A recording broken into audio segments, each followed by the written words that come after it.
This is Brooke Clance and Carly Dalton. Welcome to our channel. Our goal is to equip writers with the tools necessary to get published and be successful.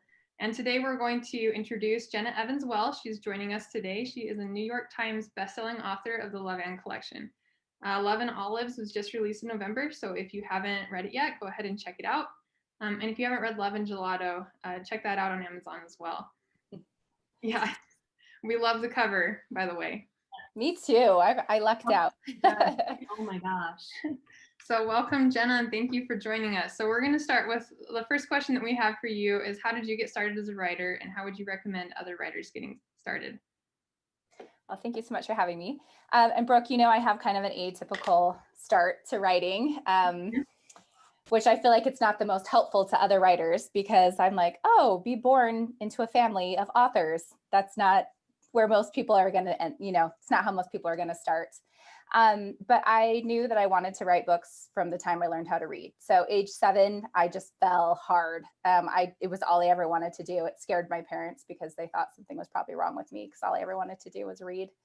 And I immediately started writing as well. And around age 11, I knew that I wanted to write for young adults. So I've known since I was young exactly what I wanted to do. I floundered for a long, long time. I made my first attempt at writing a young adult novel when I was 22. It was actually the first draft of Love and Gelato. It was called Carolina, and it was awful. It was so awful. And I feel like people don't really believe me when I say how awful it was, but it was really awful. It did not have a plot, which is a very important thing in a book. And I think that I thought, because I had read so much, because I cared so much about literature, because I had such a high taste level for books, that I would somehow be able to take all of that taste and knowledge and experience and funnel it into my own work. And I could not at first. So that first book kind of broke my heart. I knew it was not great. And that was pretty devastating. I also did not know how to fix it. And I ended up just like shoving it in a literal closet, right? Like my printed out manuscript, and it was there for a few years. In the meantime, I was working with my dad on his novels. I was editing. I was putting in some of his handwritten corrections. I basically was like having a novel writing apprenticeship, which is uncommon. Yeah, it was really interesting to watch. It was cool to watch because, you know, I knew what my dad's finished products looked like, but I didn't know how rough they started. And when I first started working with him, I was like, oh, these aren't good, right? Like I could see how rough everybody's books start out, even his. And, you know, he was on book, I don't know, probably 30 by the time that I was working with him. So I spent a couple years working with him on that, and I started to get a little braver, where I would write in scenes, or I would do whatever. I also was writing a blog for a while, and it was just kind of silly, but it was sort of filling that writing urge. And I think I was really developing my voice. Few years into that, my dad was like, "Why? Like, where's your book? Where's Carolina? You got to pull that out." And I was like, "Stop talking about that book. Like, I tried it. Like, it was too painful." He was sick of me saying that. And so he showed it to his publisher, which was Simon & Schuster, and they made an offer on it before I knew they had seen it, which is not a typical publishing story. Although I will say it was putting me right into the fire, right? It was basically, we will publish this book if you will rewrite it into a book that is publishable. No, it doesn't have plot. No, it's not good enough to be published. Redo it. So I wrote it, I would say start to finish 4 times. By the end, I knew it was good. I knew it was the book I wanted to publish. I knew it was a book that 11-year-old me would have lost her mind over, and just sent that out into the world, not really knowing if it would take. And it had a really great reception and has led to more books. I'm working on my 4th at the moment. So that was probably way too long of an answer. Sorry, I don't know how to answer these. That is so like encouraging. Good. I always want to encourage people, like, if your first attempts are bad, like we all start out with bad first attempts. We do. We really do. I rewrote at least that many times, if not more. It was yeah. I mean, from the beginning, my first attempt at that book to the time it was published was, let's see, 7 years, 8 years. And I'd had the idea for it when I was 17. So it was a really long, you know, marinated for a long time. So I think a lot of books take that long. So how did you improve? Like, how did you know to improve? Did Rick help you with that? No, like he actually did not read it until after it was published. So, I had to learn plot.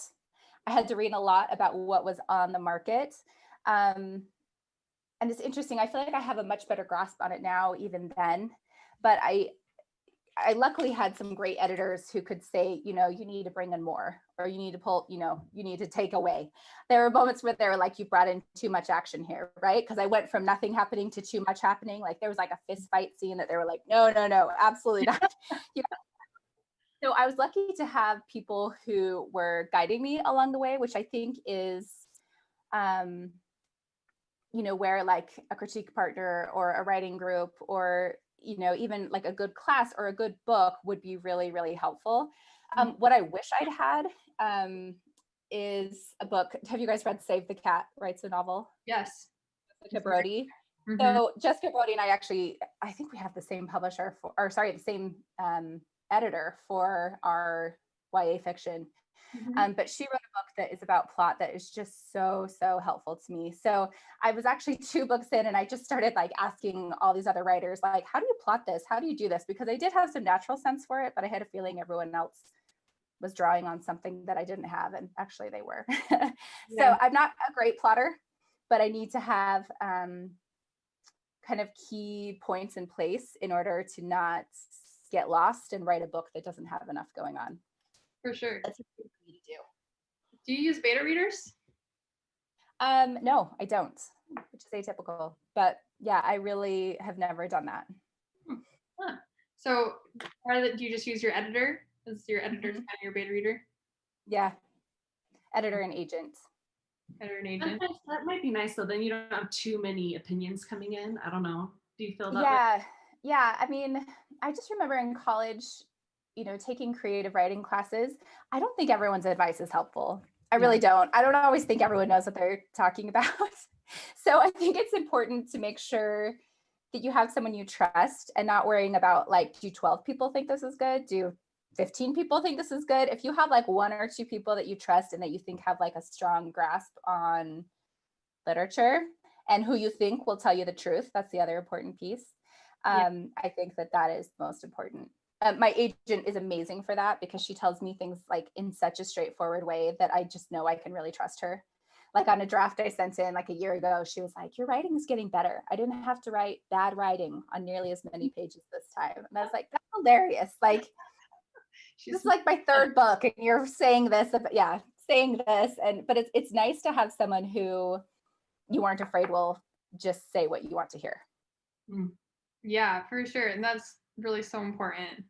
I love my beta readers for that very reason. And it would be really nice to have like an agent that would just tell you straight to your face exactly what you need to hear. Well, I think I need to find some beta readers and a writing partner. I've been working on that. I think I've got one, but it's tricky. I think that relationship is a little bit tricky and you've got to find the right person. Yeah. It's like dating someone. You have to like get all of the differences, how you guys bond. Really, I have been part of like 4 different beta reading groups and it really is hard to find somebody that's really good. If you ever do need beta reading, I'd be happy to help with that. Thank you. That's really kind of you. Thank you. Yeah. I enjoy it. I do it a lot. So anyway, I don't think I could give you enough educated feedback yet. Well, I think if someone is telling you like, oh, I was interested in this, I couldn't put it down. That's what you're actually caring about, right? Like we don't need someone like do the grammar piece or whatever. Like that's the least important part of the book. The most important part was, did this like grip you? Did you relate with the character? Are you interested in the story? Did you stay up late reading it? That's a good question. So what would you say like makes, I know you just kind of said it, but are those the key points that make like a good beta reader, would you say? Or like? Well, I mean, I think just someone, I don't know. I mean, maybe Brooke would have a better answer on this because it sounds like she's been through a few, but I think just someone who like understands literature, has read a lot, and who will give you honest feedback. Because I mean, I think you do want someone's honest reaction about whether or not they're emotionally caught up in the story, because in the end, I don't think people care about the writing nearly as much as we think they do. I think they care much more about the story. Yes, and that is the problem with beta readers, is that there's so many that get caught up in the nitty-gritties of the writing style itself, and so many people have different like opinions on writing style that might not align with your own, and that's not what's important. People forget that what's important is the story, you know, and whether the characters are relatable, like whether you're connecting to the characters. Yeah, I think that's a big thing to look for in a beta reader, is just finding somebody who cares about the right things. And maybe someone who likes the kind of work you do. Yeah. Right? If you're like having someone who's like not at all interested in YA fiction, they're probably not going to enjoy your book, right? Like it's just not going to be their thing. They're not going to be excited. Very good point. That's a very good point. Yeah. I mean, I think it's still some, doesn't mean that somebody who doesn't like YA fiction can't beta read your stuff and couldn't contribute, but I mean, I know, for example, like I know one beta reader who really loves like classical works. He's really into horror, especially. And I remember I was reading one beta reading novel that or one novel that somebody had submitted, and he read it and didn't like that they used like current grammar, more modern grammar, because it was set in like, it was like a fantasy book and it was set in a prior time. And he didn't like that. But when I read it, I was totally fine with it, because I prefer that. I don't want to read some kind of archaic language, you know, like I don't care about that. So, but I was more her audience, and so when I gave her that feedback, she was like, yeah, I'm gonna listen to you over him, because he likes this kind of stuff and you like this kind of stuff and you're my audience. Yeah, that makes sense. Yeah. We're down to our 3-minute mark. Went by fast. That's really fast. So one thing I would actually really like, me personally, looking over these questions, what I would really like to hear is how you write romantic scenes, because I think you've got a really strong hold on that, and I'd love to hear your thoughts on what makes a romantic scene strong. Yes. Thank you. So I was reading over your questions earlier and like taking a few notes, and I paused on that one for a while. I was like, how do I do that? And to be honest, writing like teenager kissing scenes is super embarrassing to me. Like sometimes I'm like, oh, like typing and like freaked out by it. So it's funny because as writers, we're basically writing about a lot of the same things, right? We're telling all kinds of stories, but we're really kind of all telling the same stories when you really boil it down. So when we're writing romance, we're writing about feelings that like have been written about millions of times before. So I think what we're trying to do, and what I try to do, is try to like create some sort of new filter around it, right? So how do we like anchor you in this exact scene? What details will make you feel like you are there? Right. So there's like a scene in the end of Love Gelato that's in a cemetery. Like, how do we make this cemetery? How do we make it feel like you're in the cemetery? When I'm writing for YA, I want it to be fun. Like I want to bring in kind of like inside jokes from earlier in the story. I want there to be like things not going exactly right. Right. If it's this like perfect, I don't know, kissing scene, I think we're not going to believe it, and it's not going to feel very authentic. So trying to bring in some fun, trying to bring in details, and also maybe just being like a little bit lighthearted with it. That's what has worked for me. And I know everyone will handle that differently, but that's how it's worked for me. Awesome. Well, thank you so much, Jenna, for being here and answering those questions for us. It was such an honor to interview you. And be sure to join us next week when we have Jenna talk about marketing strategies. Thank you so much. Yeah, thank you. And then thank you so much for watching, everyone. Be sure to like, comment, and subscribe. And then don't forget to ring the bell so you'll be notified when our next video is up.